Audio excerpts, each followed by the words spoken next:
Life in my world usually runs like a well-oiled machine. Private jets, bespoke suits, reservations at places you can't even find online. That's my normal. But for the past what felt like an eternity, something vital was off-kilter, and it was driving me absolutely up the wall. My beloved private jet, the Albatross, my sanctuary in the sky, had been grounded, stuck. And Paisley, was stuck right there with it, metaphorically speaking. It wasn't just a simple flat tire, mind you. This was something insidious, a ghost in the machine that no one, and I mean no one, seemed capable of exorcising. We'd had a parade of mechanics come through, each one brimming with confidence, only to leave looking utterly defeated, their faces longer than a transatlantic flight. I paid them, of course, handsomely, because that's what I do. I pay people to solve my problems.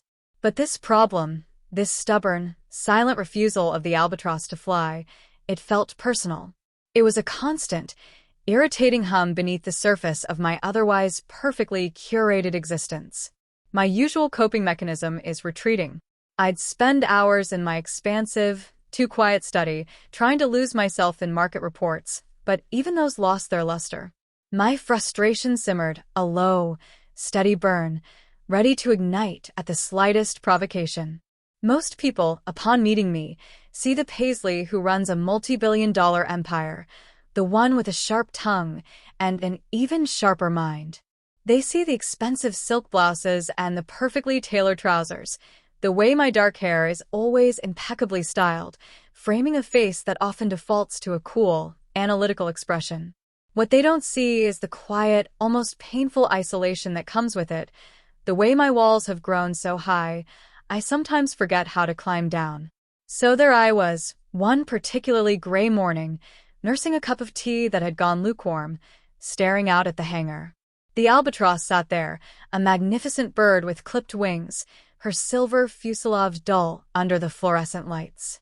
I had just dismissed the latest expert, whose pronouncements had been as helpful as a screen door on a submarine. I was contemplating calling the whole thing off, buying a new jet, a foolish, impulsive thought, but my patience had worn thin. That's when she walked in. No fanfare, no prior announcement. Just a figure in practical, slightly oil-stained coveralls, pushing a small toolbox on wheels. She wasn't like the others. There was no exaggerated show of deference, no nervous fidgeting. Her movements were economical, purposeful. Her dark hair was pulled back in a neat ponytail, a few strands escaping to frame a face that was more focused than pretty.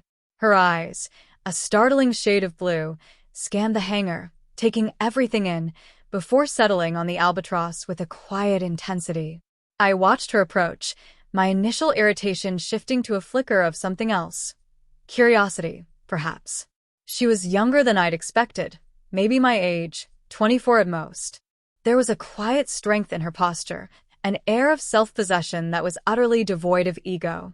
It was unexpected. Most people, even the ones who are supposed to be repairing my multi-million-dollar asset, usually seem a bit overwhelmed by the sheer scale of my world. She wasn't. She stopped a few feet from me, her gaze meeting mine briefly, before dipping to the Albatross. "Ellie," she said, her voice low and even, from Aerotech. "They said you're having a rather stubborn problem." I narrowed my eyes slightly. A habitual defense. Stubborn is an understatement, Miss Ellie. I've had 6 mechanics poke and prod this aircraft, and it's still grounded. I paused, letting my gaze sweep over her, looking for any sign of weakness. "Are you sure they sent the right person?" She didn't flinch. Her lips curved into the barest hint of a smile, a slight upward tilt at the corner, almost imperceptible. "They sent me because I like a challenge, Ms. Hayes. And because I fix things." She turned her attention fully to the jet, her eyes already tracing the lines of its engines, its wings, its complex belly. It was like she was reading a book only she understood. She didn't ask me for a summary of the previous attempts, didn't try to impress me with jargon. She simply started to work, her hands already reaching for a panel, a wrench emerging from her toolbox with practiced ease. I stood there, watching her. There was something in the way she moved, the almost intimate concentration as she began her systematic inspection, that drew me in. Her hands, though practical and undoubtedly strong, moved with a surprising delicacy. She wasn't just looking. She was feeling, listening, an almost silent conversation unfolding between her and the Albatross. And in that moment, as I watched this quiet, unassuming woman approach my most frustrating problem with such an unfazed demeanor, I felt a strange, unfamiliar jolt. It was a flicker of something I couldn't quite name, but it definitely wasn't annoyance. It was a quiet intrigue. My usual instinct would have been to retreat, to send an assistant to monitor the progress, or simply to forget about the problem until it was solved. But something held me there. Maybe it was the sheer audacity of her confidence, or perhaps the novelty of someone so utterly unfazed by my presence. Whatever it was, I found myself lingering, watching Ellie. She approached the Albatross not like a machine to be conquered, but like a complex puzzle to be understood. Her hands, I noticed, were calloused, the nails short and clean beneath the faint smudges of grease. They moved with a dancer's precision, surprisingly agile as she unfastened panels and probed wiring harnesses. She wasn't aggressive with her tools. Each movement was deliberate, a conversation between her and the cold metal. The rhythmic click of a wrench, the soft hum of diagnostic equipment, the occasional whisper of a sigh from Ellie as she leaned into a tight space, these were the only sounds in the vast hangar, punctuated by my own quiet breathing. I found myself studying her. She would sometimes pause, her head cocked slightly, as if listening to an unseen frequency. Her brow would furrow in concentration, then smooth out as she grasped a new piece of information. There was a quiet intensity about her, a singular focus that was almost hypnotic. She smelled faintly of oil and something fresh, like clean linen and open air, a strange combination that was oddly compelling in the sterile environment of the hangar. Days bled into each other, each one finding me drawn back to the hangar. I'd tell myself it was to oversee, to ensure my investment was being handled correctly. But deep down, I knew it was more than that. I was fascinated. I watched her dismantle components with a methodical ease, each part carefully placed on a clean cloth, organized with an almost surgical precision. Her internal process seemed so clear, so unburdened by the impatience that constantly gnawed at me. She wasn't just working on the jet, she was working with it, coaxing its secrets out. One afternoon, my patience, thin as it was, finally frayed. "Is there any progress, Miss Ellie?" I asked, my voice sharper than I intended, cutting through the methodical clink of her tools. "It's been quite some time." The previous individuals at least provided timelines, however inaccurate. My tone was laced with my usual cynicism, a test. She straightened up slowly, her gaze steady. She didn't offer excuses or platitudes. "The previous individuals were looking for the obvious, Ms. Hayes," she said, her voice calm, devoid of defensiveness. "This isn't an obvious problem. I'm tracing the power flow to the auxiliary control module. It's intermittent, which makes it tricky. I believe the fault lies somewhere in the junction box wiring, but it's deeply embedded." She gestured with a greased finger towards a particularly inaccessible part of the jet's underbelly. "It requires patience and a complete understanding of the system, not just a surface-level scan." Her directness disarmed me. There was no apology, no irritation in her tone, just facts. It was an unexpected response to my usual method of prodding. My customary irritation, poised to escalate, found nowhere to land. Instead, I felt a peculiar sense of respect, a recognition of genuine expertise. I simply nodded, a silent acknowledgement, and retreated slightly, allowing her space. A few hours later, a quiet escaped her lips. I looked up from the quarterly report I was pretending to read on my tablet. Ellie was hunched over the open junction box, a tiny probe light illuminating a cluster of wires. She carefully, almost reverently, touched a section of wiring with a pair of insulated pliers. "There it is," she murmured, more to herself than to me. "A microfracture in the shielding, causing an intermittent short. Clever little devil." She looked up, her blue eyes bright with a quiet triumph. A genuine, almost childlike smile touched her lips then, a brief, radiant expression that transformed her focused face. It wasn't a triumphant grin aimed at me, but a pure moment of satisfaction at solving a complex problem. And seeing that smile, seeing the relief and quiet joy in her eyes, something shifted within me. It wasn't my problem solved, not really, but her solution, her quiet victory, felt like a shared accomplishment. A small, unfamiliar warmth bloomed in my chest, and I realized I wasn't just observing a mechanic anymore. I was witnessing an artist at work. The discovery of the microfracture was the turning point, not just for the Albatross, but for something much less tangible within me. With the fault identified, the real work of careful repair began. And with it, a peculiar routine established itself. I found myself drawn to the hangar, not out of impatience, but out of a growing, quiet curiosity. It became an unexpected anchor in my usually turbulent, demanding schedule. Ellie, oblivious to my internal machinations, continued her meticulous work. She didn't press for conversation, nor did she shy away from it. Our interactions were still professional, yet they began to take on a subtle, comfortable rhythm. She'd explain a particularly intricate repair, her voice calm and informative, her hands illustrating the complexity with an unconscious grace. I'd find myself asking questions, not to test her, but because I genuinely wanted to understand. Paisley Hayes, who usually delegated everything, was now learning the nuances of aviation mechanics. It was an absurdity, and yet it felt utterly natural. I started to notice smaller things about her. The way her brow would furrow in concentration, then smooth out when she found a solution. The quiet hum she sometimes made, almost a tuneless melody, when she was deeply absorbed in her work. The way she would gently wipe her hands on a rag before handling a delicate instrument. There was a respect for her craft, an integrity in every movement, that I found myself admiring. One crisp afternoon, I was observing her as she meticulously resoldered a connection, her gaze fixed on the tiny wires.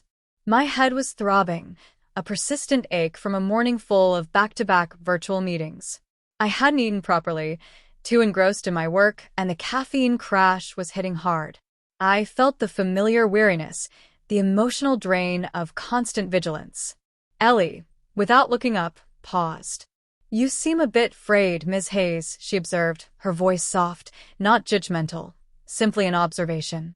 She put down her soldering iron, wiped her hands, and before I could formulate a dismissive retort, she walked over to a small insulated cooler she kept near her toolbox. She pulled out a thermos and a clean, ceramic mug. "My grandma always said a good cup of tea can solve most of life's minor annoyances," she said, a small, genuine smile playing on her lips. She poured a steaming, amber liquid into the mug, the scent of bergamot and black tea wafting through the air. "Earl Grey. No milk, just a touch of honey if you like. I keep it warm for myself, but I think you could use it more." She extended the mug to me. It was warm, comforting in my hands. The gesture was so simple, so utterly unasked for, that it completely bypassed my usual defenses. No assistant had ever offered me tea because they noticed I looked tired. They offered it because I asked, or because it was part of their duty. This was different. This was kindness. Genuine, uncalculated kindness. I took a sip. It was perfect, hot, fragrant, soothing. The warmth spread through me, easing the tension in my shoulders. My headache, though not gone, felt less insistent. "Thank you," I said, the words feeling foreign on my tongue. I rarely expressed gratitude, not truly. Most things were transactional. This was not. Ellie simply nodded, a quiet acknowledgement. She didn't press for more, didn't make a big deal out of it. She just returned to her work, leaving me with the unexpected warmth of the tea and the even more unexpected warmth blooming in my chest. In that small, silent exchange, I realized something profound. For the first time in a very long time, I felt truly seen, not as Paisley Hayes, the heiress or the CEO, but just as Paisley, a person experiencing a moment of quiet fatigue. And the person who saw me was this unassuming mechanic, Ellie, who was slowly, meticulously, repairing not just my jet, but something within me I hadn't even realized was broken. It was a subtle, almost imperceptible shift, but it felt monumental. The tea incident was a quiet turning point. It had peeled back a layer of my carefully constructed exterior, revealing a glimpse of vulnerability that Ellie, in her unassuming way, had accepted without comment. From that day, the conversations between us deepened, subtly at first, like the deepening colors of a sunset. They began, naturally, with the Albatross. We discussed the intricacies of its systems, the history of aviation technology, even the challenges of sourcing rare parts. But gradually, imperceptibly, the topics began to branch out. I found myself sharing anecdotes, small observations about my life, masked as cynical commentary on the absurdity of the world I inhabited. I spoke of the pressures, the constant demands, the hollowness that often accompanied immense wealth. I talked about the isolation, something I never vocalized, always burying it beneath layers of sardonic wit. I didn't frame it as a confession, more like a running commentary. And Ellie, unlike anyone else I knew, simply listened. She didn't interrupt with platitudes, didn't offer unsolicited advice. Her gaze, those striking blue eyes, would occasionally meet mine, holding a curious warmth, a non-judgmental understanding that was both disarming and profoundly comforting. In turn, Ellie began to share glimpses into her own world. It was a stark contrast to mine, a world of practicalities, of hard work, of self-reliance. She spoke of the satisfaction of a job well done, of the complex beauty of engineering, of her modest apartment filled with books and plants. She had a quiet passion for restoring antique motorcycles, a hobby she described with a soft enthusiasm that was infectious. Her world, grounded in tangible skills and genuine connections, both fascinated and challenged my own. It made me question the value I placed on grand, abstract achievements versus the simple, fulfilling act of creation and repair. I remember one particular afternoon when the jet was almost ready for its final checks. Ellie was adjusting a minor cabin sensor, a task she usually handled with swift efficiency. But this time, she paused, looking at me. "Want to give it a try, Miss Hayes?" she asked, a small smile playing on her lips. "It's not rocket science, but it's good to understand the basics of your own machine." My initial reaction was a stiff, "I assure you, I have people for that." But then I saw the genuine invitation in her eyes, the quiet encouragement. Something within me, a nascent desire to experience things firsthand, overruled my usual aversion to manual labor. "All right," I conceded, feeling a peculiar flutter in my stomach. "Show me." She guided my hands, her fingers brushing mine lightly as she demonstrated the precise turn of the small adjustment screw. Her presence beside me was a gentle warmth that settled over me. Her scent, a mix of machine oil and something clean and earthy, filled my senses. "Just a quarter turn," she murmured, her voice close. "Feel for the resistance." My clumsy fingers fumbled, but she was patient, her hand gently guiding mine, steadying my grip. I could feel the subtle strength in her touch, the quiet confidence that radiated from her. There was a palpable shift in our dynamic that afternoon. The invisible barrier that had separated us, heiress and mechanic, felt less rigid, almost porous. We weren't just discussing the jet. We were touching it together, our hands working in tandem, creating a tangible connection between us. There was an ease that transcended our professional roles, a quiet understanding that was building brick by brick, not through grand declarations, but through shared moments, hushed laughter over my ineptitude, and the comfortable silence that settled between us. As the sun dipped below the hangar roof, casting long shadows across the polished fuselage, I felt a growing emotional pull. It wasn't merely fascination anymore. It was a deeper, more insistent tug, a desire to prolong these moments, to keep her in my orbit. My mind, usually so precise and analytical, found itself replaying snippets of our conversations, the way her eyes crinkled when she laughed, the subtle strength in her hands.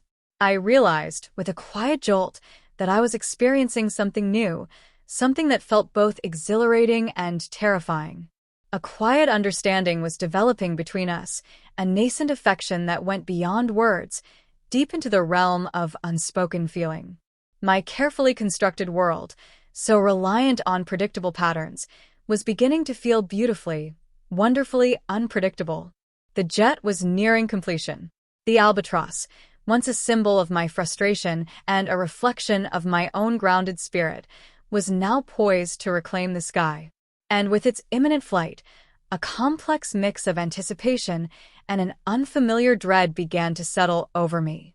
I wanted my freedom back, the boundless expanse of the world at my fingertips, but the thought of Ellie's departure, the quiet space she would leave behind, created an ache I hadn't anticipated. My once solitary routine in the hangar had become a shared space, a sanctuary I hadn't known I needed. Now, the thought of its emptiness felt like a physical pang. I would watch Ellie from a distance sometimes, observing her focused movements, the way her shoulders would shift as she reached for a tool, the careful tilt of her head as she listened to the hum of a newly installed component. Each observation, each minute detail, felt like a silent act of memorization, as if I were trying to commit every aspect of her presence to memory before it vanished. My internal monologue, usually a cacophony of business strategies and critical assessments, was now dominated by her. How could someone so unassuming have such a profound impact? It was infuriating, this vulnerability, this sudden awareness of a void that hadn't existed before she arrived. Paisley, who had built an empire on calculated distance and emotional control, found myself struggling with the raw, unsettling reality of a burgeoning attachment. There were more subtle, meaningful interactions as the days waned. A shared, lingering glance that held unspoken questions, questions that buzzed in the air between us like static electricity. A moment when our hands brushed accidentally as we both reached for a blueprint spread across a workbench. I felt a soft jolt that resonated through me, a silent acknowledgement of the connection between us. I quickly pulled my hand away, pretending to adjust my cuff, but the warmth of her touch lingered. I began to interpret Ellie's quiet demeanor, her consistent presence, as a form of quiet connection, not through overt actions, not through flirtatious words, but through something far more potent. It was her unwavering authenticity, her genuine interest in solving the problem at hand, her patient understanding of my prickly exterior. She hadn't tried to charm me or flatter me. She had simply been herself, radiating a quiet strength and a genuine warmth that slowly, meticulously, chipped away at my defenses. She made me feel seen, truly seen, for the first time in what felt like forever. And in that acceptance, that unwavering gaze, I felt a quiet lure, an invitation to step out of my carefully constructed isolation. One evening, as the last rays of sunlight streamed through the hangar doors, casting long, golden shadows, Ellie was tidying her tools, preparing to leave for the day. The Albatross gleamed, fully functional, ready. The air was thick with the scent of metal and oil, but also with an unspoken anticipation. I stood a little too close to her, watching her methodical movements, my heart thrumming with a strange mix of hope and trepidation. She turned to me, her blue eyes, usually so focused, now softer, holding a quiet depth I hadn't noticed before. "She's ready, Miss Hayes," Ellie said, her voice a low murmur. "She's ready to fly." "I know," I replied, my voice feeling strangely hoarse. My gaze was fixed on her, not the jet. "It's impressive, Ellie. Truly. You've done what no one else could." A faint flush rose on her cheeks, a subtle softening of her features. "It was a challenging one," she admitted, her gaze dropping to her hands, then back to mine. There was a hesitation, a quiet searching in her eyes. The silence stretched between us, charged with all the unspoken feelings that had been brewing beneath the surface. My mind raced, trying to find the right words to articulate the seismic shift she had caused in my world. But my tongue felt heavy, and all I could do was stand there, feeling the powerful, undeniable gravity pulling me towards her, a gravity far stronger than anything that kept the Albatross on the ground. The air within the hangar hummed with unspoken words, a tangible weight that pressed in on me. The Albatross, polished and primed, stood as a silent testament to Ellie's expertise and to the unexpected connection that had bloomed between us. Her quiet declaration, "She's ready to fly," echoed in my mind, but it felt less about the jet and more about me. Was I ready to fly, to shed the confines of my carefully constructed world? The day of the test flight dawned bright and clear, almost mockingly perfect. My usual flight preparation was a solitary affair, a chance to mentally recalibrate before taking to the skies. But this time it was different. "You'll be joining me, of course," I had stated to Ellie, not asked, the day before. Ostensibly, it was to monitor the repairs, to ensure every system performed flawlessly under actual flight conditions. But in truth, I couldn't imagine taking to the air without her. Her presence had become integral to this journey, literal and metaphorical. Ellie had simply nodded, a quiet acknowledgement of my unspoken desire. The cockpit of the Albatross was my domain, a space of precise controls and calculated maneuvers. But with Ellie beside me, her quiet presence filling the co-pilot seat, it felt subtly transformed. She was in her element, her eyes scanning the instrument panel with a professional ease, her hand resting lightly on the console. She wore a simple, dark flight suit, practical and functional, yet on her, it exuded a quiet elegance. Her hair was still pulled back, but a few soft tendrils had escaped, framing her focused profile. I noticed the tiny scar above her left eyebrow, a small mark of some past adventure, and found myself wondering about its story. As we taxied down the runway, the powerful engines roaring to life, I felt a familiar surge of adrenaline. But this time, it was amplified, colored by Ellie's presence. I glanced at her, and she met my gaze, a faint smile touching her lips, a shared excitement sparking between us. The takeoff was smooth, powerful, the Albatross soaring effortlessly into the vast blue. Below us, the sprawling landscape of my world quickly diminished, turning into an intricate mosaic of greens and browns. As we climbed, piercing through a thin layer of clouds, the world transformed.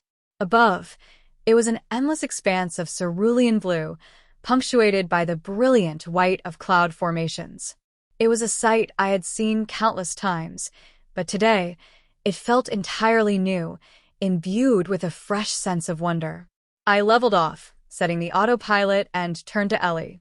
Her eyes, wide with a quiet joy, were fixed on the panoramic view from the cockpit window. The sunlight streamed in, illuminating her face, highlighting the delicate arch of her cheekbone. She looked utterly content, a picture of serene satisfaction. "She flies like a dream, Paisley," she said, her voice soft, almost reverent. "Perfect. Thanks to you," I replied, my voice steadier than I felt. Our eyes met, and in the confined space, high above the world, the air grew thick with unspoken meaning. There was a shared breath, a moment where the unspoken tension between us was palpable, a feeling of being perfectly aligned and connected. It was as if the altitude, the vastness of the sky, had stripped away all pretenses, leaving only the raw, honest truth of our connection. I pointed out landmarks, shared stories of past flights, my voice uncharacteristically light. Ellie listened, her gaze occasionally drifting from the instruments to the view, then back to me. Her presence was a calming anchor, grounding me even as we soared among the clouds. This shared experience in the sky, far removed from the pressures of the ground, created an intimate space, a feeling of liberation that extended beyond the jet, reaching deep into the most guarded corners of my own spirit. For the first time, I felt truly free, not just in the physical sense, but emotionally, spiritually. And it was because she was there, beside me, sharing the boundless horizon. The exhilaration of the flight, the sheer, unadulterated joy of the Albatross soaring effortlessly, was a potent elixir. But as the landing gear descended and we touched down smoothly on solid ground, the transition back to our normal roles felt strained, almost jarring. The professional barrier that had once defined us, a necessary formality, now felt thin, almost transparent. The high of the flight, instead of dissipating, had only amplified the unspoken connection, leaving us both exposed to its intensity. My internal monologue, usually a fortress of controlled thoughts, was now a tumultuous sea of emotions. I grappled with the intensity of my feelings, the raw vulnerability of finally admitting this connection to myself. It wasn't just admiration for her skill or gratitude for her kindness. It was a deep, undeniable pull that resonated in every fiber of my being. How could someone so unexpected, someone from such a different world, have so completely upended my carefully constructed reality? It was terrifying and intoxicating all at once. As we disembarked from the Albatross, the hangar, usually a place of sterile functionality, now felt charged with a different kind of energy. Ellie moved with her usual efficiency, checking the jet post-flight, making notes. But I noticed a subtle hesitation in her movements, a gentle way she sometimes avoided my direct gaze, suggesting a similar internal conflict. Her hands, usually so steady, hesitated slightly as she clipped her notepad to her belt. It was a mirroring of the uncertainty I felt bubbling beneath my own composed exterior. The other hangar staff, who had been a blur of background activity for weeks, seemed to fade entirely from my awareness. It was just Ellie and me, surrounded by the hum of the cooling engines, the vast, echoing space suddenly feeling incredibly small. She finished her inspection, her task complete. She closed her toolbox, the snap of the latch echoing loudly in the quiet. "Everything looks perfect, Paisley," she said, her voice a low murmur. "She's good to go. Anywhere you want to take her." "I know," I replied, my voice feeling strangely hoarse, my throat tight. I wanted to say so much more, to articulate the seismic shift she had caused in my world, the way she had not just fixed my jet but had, in her quiet way, begun to mend something deep within me. But the words tangled in my mind, too fragile, too profound to be forced out. My usual brusqueness was replaced by a hesitant tenderness, an unfamiliar vulnerability that made my hands clench at my sides. The silence stretched between us, thick and heavy, charged with all the unspoken feelings. Ellie looked at me then, her blue eyes searching mine, a silent question lingering in their depths. She took a slow, deliberate step towards me, then another, subtly closing the distance. My heart hammered against my ribs, a frantic rhythm against the quiet beat of the hangar. I could feel her warmth now, the subtle scent of jet fuel and that fresh, earthy fragrance that was uniquely hers. It enveloped me, drawing me in. Our eyes met, hers filled with a quiet intensity, mine probably a mirror of my own churning emotions. Time seemed to suspend itself. All the awkwardness, all the unspoken words, all the fear melted away in that shared moment of raw, undeniable connection. And then slowly, clumsily, tentatively, our lips connected. It was soft, hesitant, a question and a hopeful answer, a silent conversation unfolding between us. My hands, which had been clenched, gently reached out, finding purchase on her arms, anchoring myself to her.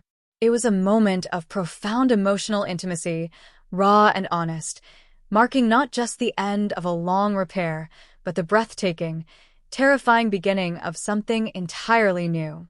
A new horizon, not just for the Albatross, but for me. The days that followed were a beautiful blur of tentative exploration. We didn't rush into anything. That wasn't our way.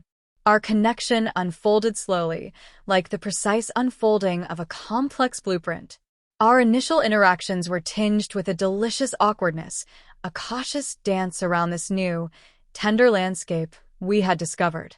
We'd find ourselves lingering after hangar duties, sharing late-night coffee in the quiet hum of the workshop, the conversation flowing easily, but now imbued with a new, deeper current. I found myself less irritable, my sharp edges softening. The cynicism that had been my constant companion began to recede, replaced by a cautious optimism, a burgeoning hope I hadn't realized I was capable of. Ellie's influence was profound, a gentle current guiding me away from the shores of isolation. She didn't demand change, she simply was, and her presence invited me to be more. I started to embrace moments of simple joy, things I had once dismissed as frivolous. A shared laugh over a bad takeout meal, the quiet comfort of reading in companionable silence, her hand finding mine under the table, a fleeting, tender touch. Her presence was a grounding force, a quiet strength that made me feel safe enough to be vulnerable, to truly open up in ways I never had before. I found myself sharing more about my past, the pressures of my upbringing, the weight of expectations. And Ellie listened, always listened, her blue eyes reflecting a deep empathy that melted away my fears. One evening, as the stars began to pepper the darkening sky above the hangar, we sat on a bench, looking out at the Albatross.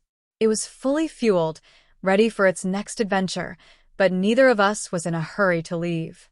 "You know," I began, my voice softer than usual, "I used to think my jet was just a machine.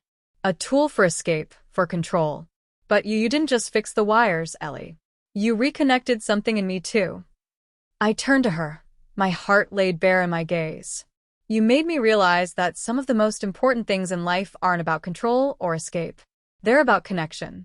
Ellie looked at me, her hand reaching out, gently taking mine. Her fingers intertwined with mine, a comfortable, natural fit. "We all have things that need repairing, Paisley," she said, her voice a low, soothing melody. "Sometimes, it just takes someone else to help you find the broken piece." Her words resonated deep within me. The isolated heiress, the woman who had lived behind walls of wealth and detachment, felt distant now, almost a ghost of a past life. Ellie hadn't demanded that I change, nor had she tried to force open the doors to my heart. She had simply stood there, unwavering, patient, her quiet strength and genuine warmth slowly drawing me out. She offered a connection that was gentle, honest, and utterly unconditional, a connection that saw beyond my eccentricities and embraced the person beneath. The world outside still spun with its demands, its complexities. But now, I faced it not alone, but with Ellie by my side. My hand in hers, I looked up at the vast, open sky, no longer seeing it just through a cockpit window, but as an expansive canvas of possibility. A future stretched before us, unwritten, exciting, filled with the promise of shared adventures and a profound, healing connection that had quite literally taught me how to fly again.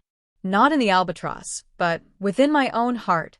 The months that followed our quiet, tentative kiss unfolded with a rhythm that was both new and profoundly comforting.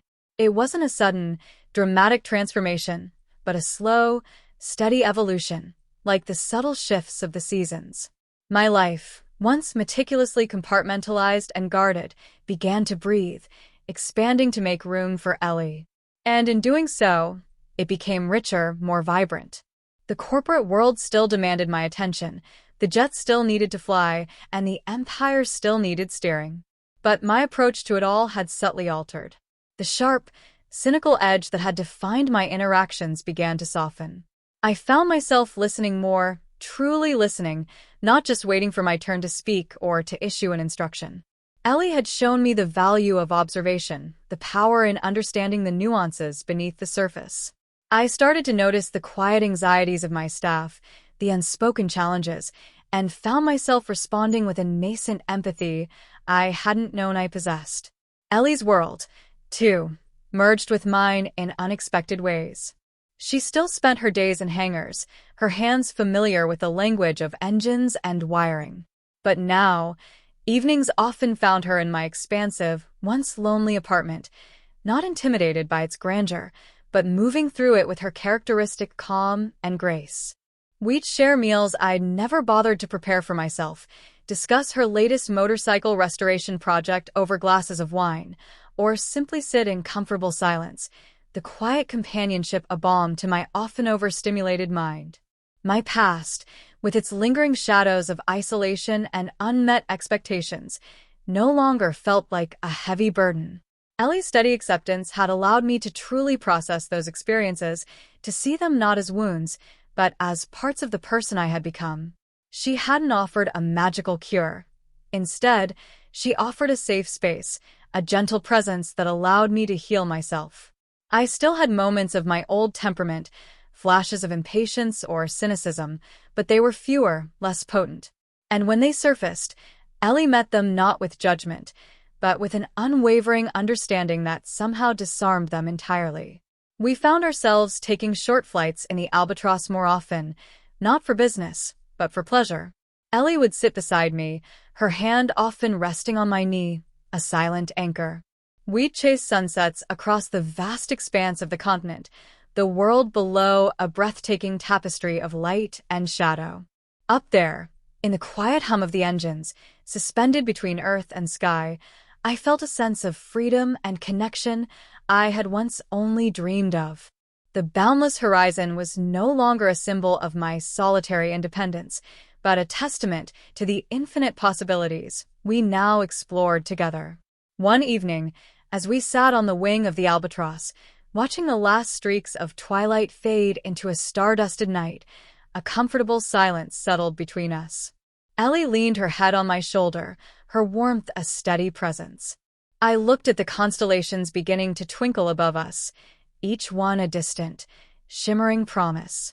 "It's funny," I murmured, my voice barely a whisper, "how you can spend your whole life flying above everything and not truly see anything until someone grounds you enough to actually look."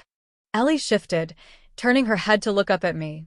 Her eyes, reflecting the distant starlight, held a soft, knowing gaze.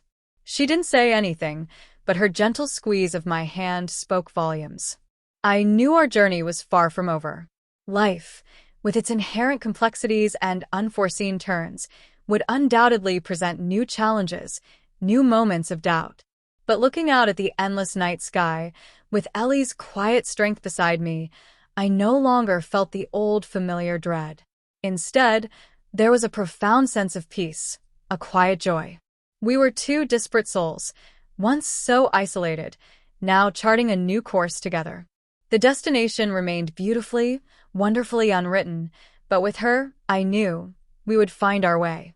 And that, I realized, was all I ever truly needed.